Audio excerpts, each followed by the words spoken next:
kali ini kita akan membahas tentang apa sih manajemen persediaan itu. Jadi, manajemen persediaan itu adalah usaha dari sebuah perusahaan untuk dapat mengatur dari bahan baku atau produk dari saat pembelian, pemrosesan, sampai ke tangan konsumen atau penjualan. Mungkin terdengar sepele, tapi apa sih pentingnya dari manajemen persediaan itu sendiri?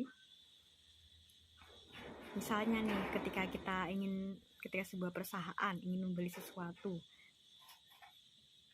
kita kan tidak mungkin membeli tanpa memiliki bayangan harus membeli berapa. Nah, jadi pemanajemenan dalam persediaan itu berperan sebagai untuk penentu stok barang yang akan kita beli. Kan tidak mungkin kalau kita membeli banyak barang sekaligus, karena mungkin itu dapat membuat kita rugi, dan tidak mungkin juga kita membeli terlalu sedikit karena mungkin stok kita akan kurang. Jadi manajemen perusahaan itu sangat berguna sebagai penentu stok perusahaan supaya perusahaan tidak rugi dan produksi tidak terhambat. Bismillahirrahmanirrahim. Perkenalkan, nama saya Nur Azhara Tahir dari kelas B3. Di sini saya akan menjelaskan sedikit tentang fungsi manajemen persediaan. Yang pertama, memastikan persediaan tersedia atau dapat kita sebut dengan safety stock. Safety stock adalah persediaan yang disiapkan oleh sebuah perusahaan dagang untuk mencegah terjadinya kekurangan persediaan saat pasar dalam keadaan yang tidak stabil. Yang kedua, memperoleh diskon dari pemesanan dalam jumlah yang banyak. Persediaan atau penyediaan stok dalam jumlah yang banyak dilakukan agar perusahaan mendapat potongan guna meminimalisir biaya yang dikeluarkan oleh perusahaan. Yang ketiga, mengantisipasi permintaan mendadak.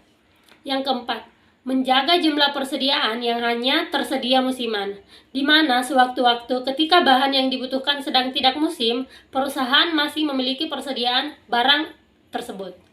Yang kelima, mengawasi pesanan persediaan yang tidak sesuai dengan spesifikasi, di mana barang dapat dikembalikan kepada supplier ketika barang yang diminta tidak sesuai dengan standar yang akan digunakan oleh suatu perusahaan dagang. Dan masih banyak lagi fungsi-fungsi dari persediaan. 4 faktor yang mempengaruhi persediaan. 1. Jumlah dana yang tersedia. Ketersediaan dana yang dimiliki sangat berpengaruh terhadap prioritas pembelian persediaan. 2. Lead time, yaitu waktu tunggu pemesanan persediaan sampai waktu diterima persediaan. 3. Frekuensi penggunaan, yaitu semakin sering barang persediaan digunakan, maka persediaan semakin menipis. 4. Daya tahan persediaan, yaitu seberapa lama daya tahan yang dimiliki oleh persediaan tersebut.